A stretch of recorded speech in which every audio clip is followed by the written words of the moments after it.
Hello everyone, welcome to Garima's Bioverse.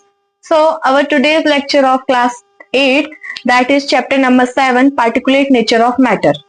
तो इस chapter में हम पढ़ने वाले हैं मैटर स्टेट्स ऑफ मैटर और जो मैटर किस चीज से बना रहता है पार्टिकल लेवल पर एटम और मॉलिक्यूल लेवल पर उसको हम इस चैप्टर में आज पढ़ने वाले हैं। चलिए देखते हैं क्लास 8 क्यूरियोसिटी बुक का chapter number 7 that is particulate nature of matter. What is matter?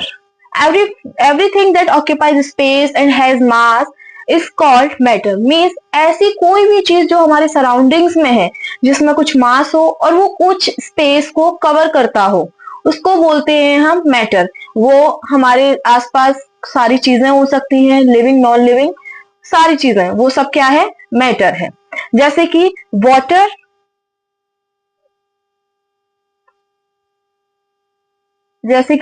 है और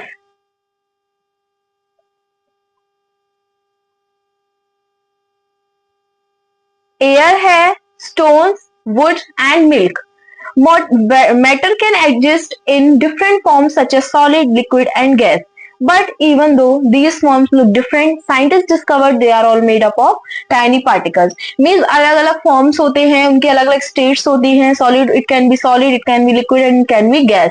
लेकिन वो सारे अलग-अलग उनके जो particles होते हैं वो it can be different, वो different होते हैं। अब matter is not continuous, it is made up of very small particles. Like अगर मैं बात करूं कि स्मूथ सरफेस की, स्मूथ सरफेस अपीयर कैसे होगी? वो एकदम स्मूथ है, लेकिन अगर हम उसको बहुत पार्टिकल नेचर पर जाकर देखेंगे तो पार्टिकल नेचर पर उसके कुछ पार्टिकल्स ऊपर नीचे या फिर इरेगुलर टाइप में मैनेज रहते हैं या सेटल्ड रहते हैं, तो वो भी क्या है? मैटर है, जो कि बहुत एटम्स और मॉलिक्यूल्स पार्टिकुलेट नेचर से, छोटे छोटे पार्टिकल से मिलकर के बना है। दूसरा हम देखेंगे कि पार्टिकुलेट नेचर जो होता है मैटर का, उसका क्या एविडेंस है। तो उसका एविडेंस साइंटिस्ट ने बहुत सारी एक्टिविटीज परफॉर्म की थी, बहुत सारी चीजें परफॉर्म की थी, उसके बाद उन्हें कुछ एविडेंसेस मिले, कुछ सबूत मिले कि जो मैटर है उसका पार्टिकुलेट नेचर होता है। अब वो क्या क्या है? Scientists proved that matter is made up of particles by performing simple experiment. पहला उन्होंने किया diffusion of substance. Diffusion means movement of particles from one place to another. ये diffusion होता है।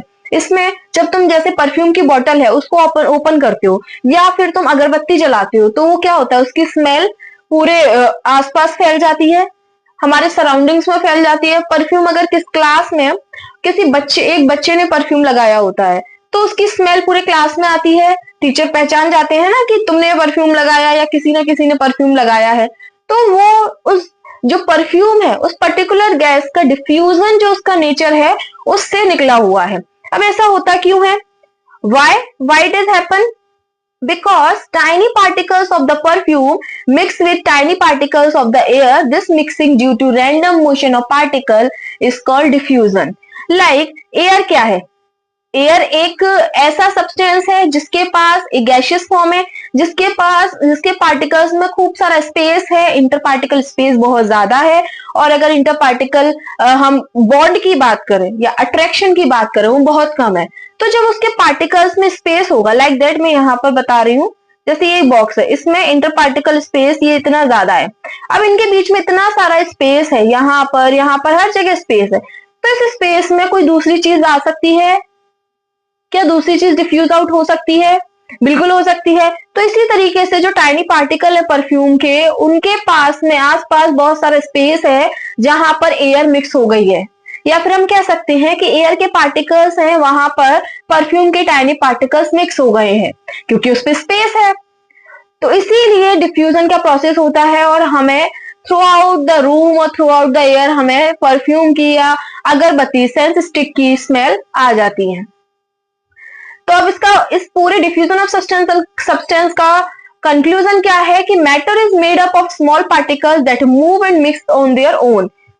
जो मैटर है वो छोटे छोटे पार्टिकल से मिलके बना रहता है और वो मूव कर सकते हैं और किसी के साथ भी मिक्स हो सकते हैं। दूसरा इसका एविडेंस है dissolving a substance in water. जैसे हम शुगर और सॉल्ट सॉल्यूशन बनाते हैं, हम चीनी का पानी में नमक मिलाते हैं, नमक के पानी में चीनी मिलाते हैं, तो थोड़ी देर तक आप स्टिर करते रहते हो तो उसके बाद क्या होता है? वो डिसअपियर हो जाता है। लाइक पानी में नमक मिलाया, थोड़ा घोलोगे उसको तो डिसअपियर हो जाएगा। रीजन क्या है? Liquid is also state of matter. तो जो लिक्विड है उसमें भी कुछ स्पेस होता है, लेकिन अगर कंपेयर करें हम एयर से तो एयर की अपेक्षा बहुत कम स्पेस होता है, जिसकी वजह से जितना भी स्पेस है लाइक दिस, जितना भी स्पेस है इस स्पेस में दूसरे मॉलिक्यूल्स, दूसरे सब्सटेंस के मॉलिक्यूल्स या वाटर के मॉलिक्यूल्स ट्रैप्ड हो जाते हैं और वो क्या करते हैं, शुगर को या सॉल्ट को डिसॉल्व कर लेते हैं। तो ये फिनोमिना इसमें होता है। अब इसका रीजन हम यहाँ पर देख लेते हैं, because the tiny salt particles fit into the spaces between the water particles. Conclusion क्या होगा? क्योंकि जो स्पेस, जो पार्टिकल्स है, वाटर पार्टिकल्स है, मींस लिक्विड है, उसके बीच में कुछ स्पेस है और उससे दूसरा पार्टिकल भी मिक्स उसमें हो सकता है। दूसरा हम देखते हैं ब्राउनियन मोशन। ब्राउनियन मोशन क्या होता है? Zigzag motion. मीन्स जब पार्टिकल्स मूव करते हैं तो वो ऐसा नहीं है कि एक सीधी रेक्टिलिनियर मोशन में चले या एक डिफाइंड पाथ में चले, वो पाथ डिफरेंट भी हो सकता है, वो पाथ उनका जिगजैग भी हो सकता है और कोई भी दूसरा पाथ हो सकता है। Like when you observe pollen grains in water under a microscope, you will notice they move continuously and randomly. लगातार वो मूव करते रहते हैं और रैंडमली किसी भी डायरेक्शन में मूव करते हैं, कोई भी एक वेल डिफाइंड डायरेक्शन उनका नहीं होता। This happens because water particles hit the pollen grains from all the direction. जैसे pollen grains ही नहीं, अगर किसी और चीज की भी मैं बात करूं, अगर पानी में कोई भी चीज हम डालते हैं तो वो चीज तैरती जाती है, तो उसका कोई रैंडम डायरेक्शन नहीं, उसका कोई एक डेफिनेट डायरेक्शन नहीं होता, वो रैंडम डायरेक्शन में मूव करती जाती है। तो जब वो रैंडम डायरेक्शन में मूव कर रही होती है तो उस टाइम मतलब जो सामान है वो उस वाटर को पुश कर रहा होता है या वाटर एक फोर्स लगा रहा होता है उस पर्टिकुलर सामान पर, तो वो उसको एबल बनाता है दैट ब्राउनियन मोशन में, मतलब उस जिगजैग टाइप के मोशन को फॉलो करने में। Particles of matter are constantly moving and have kinetic energy. Kinetic energy एक एनर्जी होती है जो कि किसी भी चीज के मूवमेंट के लिए जो एनर्जी यूज होती है उसको हम बोलते हैं काइनेटिक एनर्जी। चलिए नेक्स्ट हम देखेंगे कि पार्टिकल्स ऑफ मैटर के क्या क्या कैरेक्टरिस्टिक्स होते हैं। तो सबसे पहला है कि मैटर, सारा जो भी मैटर है वो सब पार्टिकल से बना हुआ होता है, जैसे सॉलिड हो या लिक्विड हो या गैस हो, हर एक पार्टिकल से बना होता है। लाइक सबसे छोटा पार्टिकल अगर मैं बात करूं दैट इज एटम। एटम से मिलकर ही सारी चीज बनी होती है। लाइक अगर मैं इस पेन की बात करूंगी, ये पेन क्या एक सॉलिड है, ये पेन की शुरुआत किसी फंडामेंटल यूनिट से हुई होगी, that fundamental unit is called atom. Atom से मिलकर बहुत सारे एटम मिलकर मॉलिक्यूल्स बनाएंगे, देन मॉलिक्यूल से मिलकर के ये पेन मेरा बना होगा। या कोई भी चीज, आप कुछ भी चीज सोच सकते हैं, आपकी बुक, आपका पेन, आपका रफ, व्हाटएवर जो भी आपको लेना है, हर चीज एटम या मॉलिक्यूल से मिलकर बनती है। Particles of matter have spaces between them. अब जो पार्टिकल्स, मैटर के जो भी पार्टिकल्स है उनके बीच में स्पेस होता है। Like I am talking about the gases. Gas के पार्टिकल्स कैसे होते हैं? बहुत ही लूजली बाउंडेड होते हैं, या हम कहेंगे एकदम जो उनका अट्रैक्शन होता है बहुत ही निग्लिजिबल होता है, लेकिन जो स्पेस होता है बहुत ज्यादा होता है। तो स्पेस की वजह से उसमें क्या होगा, मतलब जो गैसेस है उसमें सबसे ज्यादा स्पेस होगा देन लिक्विड में। तो आप इसको ऐसे लिख सकते हैं, गैस में सबसे ज्यादा स्पेस देन लिक्विड में। और अगर सॉलिड की बात करूं तो सॉलिड में बहुत ही कम स्पेस होता है, क्योंकि उसके जो पार्टिकल्स होते हैं वो कॉम्पैक्टली अरेंज्ड होते हैं। Particles of matter are continuously moving. जो पार्टिकल्स होते हैं उसके एयर की बात करूंगी तो वो मूव करते रहते हैं। हाँ, सॉलिड में अगर मैं बात करूं तो सॉलिड के पार्टिकल्स बाउंडेड रहते हैं, पर एयर और लिक्विड के कंटिन्यूअसली मूव करते रहते हैं। जिस भी डायरेक्शन में उसको रास्ता मिलता है वो उस डायरेक्शन में मूव करने लगते हैं।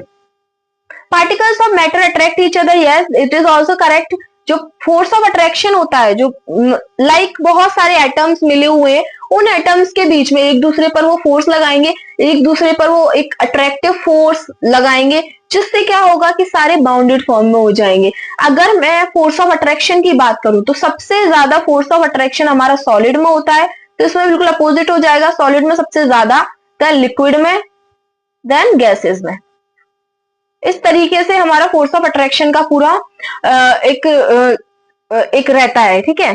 अब देखिए जैसे नीचे लाइन लिखी हुई है, it is strongest in solids, moderate in liquids and weakest in gases, ठीक है, ये लिखा हुआ है तो आप इसको देख सकते हैं, इस पर ध्यान रख सकते हैं। दूसरा, अगर मैं स्टेट्स ऑफ मैटर की बात करूं, इसको आप बहुत ध्यान से देखेंगे, इस टेबल को, बहुत इंपॉर्टेंट है आपके चैप्टर के लिए। सबसे पहले शेप एंड वॉल्यूम की बात करूं तो आपको सॉलिड का पता है fixed shape and fixed volume. अगर लिक्विड की बात करूं तो कोई भी फिक्स्ड शेप नहीं होता बट है फिक्स्ड वॉल्यूम। कैसे? अगर लिक्विड है, पानी है, मैंने 100 ml ऑफ वाटर लिया है, 100 ml ऑफ वाटर को मैं हो सकता है एक बोतल में रख दूं, दूसरा मैं किसी जार में रख दूं, तो उसका शेप क्या हुआ? चेंज हो गया, बॉटल के अकॉर्डिंग ढल गया और दूसरा उस जार के अकॉर्डिंग चेंज हो सकता है, but that amount, that volume 100 ml that remains the same, वो तो सेम रहेगा। तो इसीलिए हम कह सकते हैं कि लिक्विड का कोई भी फिक्स्ड शेप नहीं होता बट फिक्स्ड वॉल्यूम होता है। अगर मैं गैस की बात करूं तो गैस का कोई फिक्स्ड शेप नहीं होता, ना ही कोई फिक्स्ड वॉल्यूम होता। अब इंटरपार्टिकल स्पेस, इंटरपार्टिकल स्पेस का मतलब है जो उसके पार्टिकल्स हैं, जैसे गैस है तो गैस के पार्टिकल्स एटम्स मॉलिक्यूल से मिलकर बना होगा, तो उस गैस के बीच में जो आपस में पार्टिकल का जो स्पेस है वो कैसा है? तो सॉलिड में सबसे कम स्पेस रहता है, सबसे कम स्पेस रहेगा तभी तो वो टाइटली बाउंड रहेगा, वेरी स्मॉल, और लिक्विड में मॉडरेट एंड गैस में बहुत लार्ज स्पेस रहता है। अब अगर मैं सॉलिड की बात करूं, इंटरपार्टिकल फोर्स मतलब जो पार्टिकल्स हैं वो आपस में कैसे फोर्स लगा रहे हैं, सॉलिड में बहुत स्ट्रांग होगा, तभी तो सॉलिड बहुत ज्यादा हार्ड होता है, जिसमें हम लोग कुछ भी चीज मिक्स नहीं कर सकते, हार्ड रहता है क्योंकि उसका इंटरपार्टिकल अट्रैक्शन बहुत स्ट्रांग होता है। और लिक्विड में मॉडरेट रहेगा और गैस में नेग्लिजिबल मतलब ना के बराबर। पार्टिकल मोशन की बात करूं तो पार्टिकल मोशन में अगर सॉलिड की मैं बात करूंगी तो सॉलिड तो कोई मूवमेंट एज सच नहीं होता, बस उसमें इतना मूवमेंट हो सकता है कि कोई भी पार्टिकल अपनी जगह पर ही वाइब्रेट करने लगे, टू एंड फ्रो मोशन करें। हाँ, और लिक्विड में मूवमेंट तो होगा बट एक लिमिट में मूवमेंट होगा, लेकिन गैस में एकदम रैंडमली और हाई स्पीड मूवमेंट होगा। या फिर हम कह सकते हैं जो गैस है वो बहुत फ्री होती है, वो किसी भी डायरेक्शन में किसी भी तरीके से किसी भी स्पीड से मूव कर सकती है। ना क्लियर है? दूसरा कंप्रेसिबिलिटी, मतलब उसको प्रेस करने की कैपेसिटी कैसी होगी? तो सॉलिड्स में ऑलमोस्ट नन होगी, सॉलिड्स को हम ज्यादातर प्रेस नहीं कर सकते, लेकिन अगर मैं स्पॉन्जेस वगैरह की बात करूं तो वो कुछ सॉलिड्स ऐसे होते हैं जिनमें एयर स्पेसेस भी होते हैं, it can be compressible. Liquid की बात करूं तो स्लाइटली कंप्रेसिबल होती है और गैसेस तो हाईली कंप्रेसिबल है क्योंकि उसके पास तो बहुत ज्यादा स्पेस है। तो आई होप आपको ये टेबल एकदम अच्छे से क्लियर हो गई होगी, ये आपके चैप्टर के लिए बहुत इंपॉर्टेंट है। नेक्स्ट हम देखेंगे कि जो स्टेट्स ऑफ मैटर है वो कन्वर्ट कैसे होती है। कन्वर्ट या पहले भी मैं उनको बता चुकी हूँ आपको। देखिए, matter can change from one state to another state by changing temperature और प्रेशर। कैसे? अब सबसे पहले मेल्टिंग क्या होगा? जब हम इसमें हम जो स्टेट पढ़ रहे हैं इसमें हम आइस को अपना एक रोल मॉडल समझ के चलेंगे। जैसे आइस है, आइस को मैं वाटर में कन्वर्ट करूंगी, तो मैंने क्या किया, एक सॉलिड को लिक्विड में कन्वर्ट किया।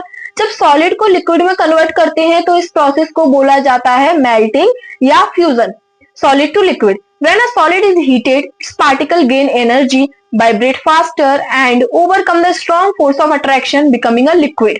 Means आइस एक बहुत अच्छा एग्जाम्पल है, आइस को हम वाटर बना रहे हैं। देखिए एग्जाम्पल मैंने यहाँ भी मेंशन किया है। नेक्स्ट हम चलेंगे फ्रीजिंग। फ्रीजिंग क्या होगा? जस्ट अपोजिट, जब वाटर है वाटर को आइस में कन्वर्ट करेंगे, वो होगा फ्रीजिंग। लिक्विड से solid banana. On cooling, particles lose energy and come closer together, forming on solid, like water to ice. Next, vaporization. Vaporization, boiling या we can say evaporation, कुछ भी हम बोल सकते हैं। अब इसमें क्या होगा, लिक्विड है, उसको लिक्विड को गर्म कर लो एक पर्टिकुलर टेम्परेचर दे करके, जब उसको गर्म करेंगे तो उसमें से क्या निकलेगा, वेपर निकलेगा, वाटर वेपर, तो वो हो जाएगा एवापोरेशन, बॉइलिंग या फिर vaporisation. Liquid to gas. When heated particles move faster and escape from a liquid surface as gas. Gas की तरह निकलते हैं, जैसे कि वाटर से स्टीम बनती है या वाटर वेपर फॉर्म होता है। नेक्स्ट हम आते हैं कंडेंसेशन। कंडेंसेशन क्या होता है? अपोजिट, गैस से लिक्विड बन रहा हो। जैसे आपके घर में कोई गर्म खाना बना के रखते हैं, उसको अगर गर्म खाना है, अगर उसको आप किसी प्लेट से या किसी बर्तन से ढक देते हो, थोड़ी देर बाद आप देखोगे तो उस पर पानी की कुछ ड्रॉपलेट्स आ जाती हैं। That is the real example of condensation. तो उसमें क्या हुआ है, गर्म खाने से वाटर वेपर निकली है और वो वेपर क्या हो गया, ऊपर किसी एक सरफेस से टकराकर कन्वर्ट हो गई लिक्विड में, तो गैस से लिक्विड में कन्वर्जन हुआ, that is condensation. When cooled, gas particles lose energy and come close to form a liquid. जैसे स्टीम से वाटर, सेम वही गर्म खाने वाला एग्जांपल जो है। नेक्स्ट, सब्लिमेशन, सब्लिमेशन हमारा होता है सॉलिड से गैस। सॉलिड से गैस में कुछ सॉलिड डायरेक्टली गैस में कन्वर्ट हो जाते हैं without going into the liquid state. Liquid में उनको जाना नहीं पड़ता, डायरेक्ट सॉलिड से गैस में कन्वर्ट हो जाते हैं। कौन कौन से हो सकते हैं? जैसे कपूर, कपूर को जब आप जलाते हो, कपूर सॉलिड होता है कैम्फर, उसको जब जलाओगे तो वो गैस में कन्वर्ट हो जाएगा। नैप्थलीन बॉल्स होती है, नैप्थलीन बॉल्स रूम टेम्परेचर पर भी क्या करती हैं? गैस में कन्वर्ट हो जाती हैं। और ड्राई आइस भी, ठीक है, आप ये सब याद रखेंगे एग्जाम्पल स्पेशली। दूसरा एक और इसमें होता है सब्लिमेशन के बाद, मैं यहाँ पर मैंने लिखा नहीं है पर मैं यहाँ मेंशन करूंगी। सब्लिमेशन के बाद एक और इसका होता है जिसको हम बोलते हैं डिपोजिशन। डिपोजिशन, डिपोजिशन में हमारा होता है गैस से सॉलिड डायरेक्ट बनता है, गैस टू सॉलिड। ओके, तो ये सारे इंटरकन्वर्जन थे जो आपको बहुत इंपॉर्टेंटली याद रखने हैं। नेक्स्ट हम देखेंगे diffusion in different states of matter. अगर डिफ्यूजन की बात करूं, डिफ्यूजन क्या था? Movement of particles from one state to another, मतलब मिक्स होना, किसी एक पार्टिकल का दूसरे पार्टिकल में मिक्स होना, दैट इज डिफ्यूजन। तो अगर सॉलिड में बात करूंगी तो सॉलिड में बहुत स्लो होता है क्योंकि particles are tightly packed, particles एकदम पैक्ड होते हैं इसीलिए। लिक्विड की बात करूंगी तो लिक्विड में सॉलिड से ज्यादा होता है। जैसे कि वाटर में इंक को हम फैला दें, इंक को अगर स्प्रेड कर दें तो दोनों लिक्विड है, तो सॉलिड से तो फास्ट होगा बट कंपैरेटिवली स्लो होता है। अगर गैसेस की बात करूं, गैसेस में फास्टेस्ट होता है, जैसे कि परफ्यूम की स्मेल पूरे हमारे घर में फैल जाती है तो वो फास्ट होता है। का कंक्लूजन क्या है? Rate of diffusion increases with temperature and decreases with particle density. अब पार्टिकल डेंसिटी क्या होता है? डेंसिटी मतलब एक बहुत ज्यादा नंबर में होना। अब सबसे ज्यादा डेंसिटी किसकी होगी पार्टिकल डेंसिटी में? सॉलिड। सॉलिड की डेंसिटी हाई होगी क्योंकि पास पास पार्टिकल्स हो, ज्यादा पार्टिकल्स है। देन लिक्विड की, देन गैसेस की। तो अब इसमें आप देखिए सॉलिड में डिफ्यूजन कम होता है, तो जो डिफ्यूजन है वो इस अरेंजमेंट के अपोजिट होता है। सॉलिड की डेंसिटी ज्यादा है पर उसमें डिफ्यूजन कम होगा। लिक्विड की मॉडरेट है तो उसमें डिफ्यूजन भी मॉडरेट होगा। गैस की डेंसिटी बहुत कम है तो उसमें डिफ्यूजन सबसे ज्यादा होगा। आप इसको याद रखेंगे, ठीक है। हम ऐसे भी लिख सकते हैं diffusion is inversely proportional to density. Means अगर डिफ्यूजन ज्यादा होगा तो डेंसिटी कम होगी, ठीक है। नेक्स्ट हम देखेंगे ये कुछ ऑब्जर्वेशंस हैं वो हम देखेंगे। जैसे शुगर इन वाटर, पानी में अगर तुम चीनी मिलाते हो तो शुगर डिसअपियर हो जाएगी, वाटर लेवल थोड़ा बहुत बढ़ सकता है, बहुत ही ना के बराबर। और लेकिन अगर उसका रीजन क्या है? जो पार्टिकल्स हैं, जो वाटर पार्टिकल्स हैं, उनके बीच में स्पेस होता है जो कि शुगर क्या करेगी? उसको स्पेस को कवर अप कर लेगी, इसीलिए वो मिक्स हो जाती है। Perfume spreading, smells spread quickly. Perfume है, परफ्यूम अगर हम कहीं लगाते हैं या फिर किसी ने लगाया होता है तो स्मेल आ जाती है क्योंकि पार्टिकल्स मूविंग होते हैं उसके। Chalk powder in water, chalk powder नहीं डिजोल्व होता कंप्लीटली वाटर में। रीजन क्या है? पार्टिकल साइज उसका थोड़ा ज्यादा होता है, वो अच्छे से मिक्स नहीं हो पाता। नेक्स्ट है हीटिंग आइस, अगर आइस को हम हीट करते हैं तो वाटर में कन्वर्ट होता है एंड देन वाटर वेपर या स्टीम में। Heat changes particle motion and attraction, जैसे ही आप उसको टेम्परेचर दोगे, जैसे ही उसको आप हीट दोगे तो क्या होगा? उसकी स्टेट्स चेंज होंगी। जब स्टेट्स चेंज होंगी तो उसका मोशन या अट्रैक्शन ये भी चेंज होता रहेगा। अकॉर्डिंग टू द स्टेट्स वो मूव होगा, अकॉर्डिंग टू द स्टेट्स वो फ्री होगा, ठीक है। इतना क्लियर है आपको? चलिए हम लास्ट में देख लेते हैं। Matter is made up of tiny particles called atoms and molecules. These particles are continuously moving and have spaces between them. Particles of matter attract each other with varying strength. Matter can change its state by heating or cooling. Diffusion is the proof of motion of matter particles. आप ये सब याद रखेंगे। So students, I hope आपको ये सब समझ में आया हो। States of matter और किस तरीके से क्या उसका प्रॉपर्टीज रहती हैं, क्या ऑब्जर्वेशंस रहते हैं, वो आप लोगों को अच्छे से क्लियर हुआ होगा। तो आप लोग इस चैप्टर को अच्छे से पढ़िए और अगर कोई भी डाउट आता है आप नीचे कमेंट बॉक्स पर कमेंट करिए और मेरे इस वीडियो को लाइक एंड सब्सक्राइब करिए जिससे कि आप आगे आने वाली वीडियोस को अच्छे से देख पाए। Thank you very much. Stay tuned with Garima's Bioverse. Thank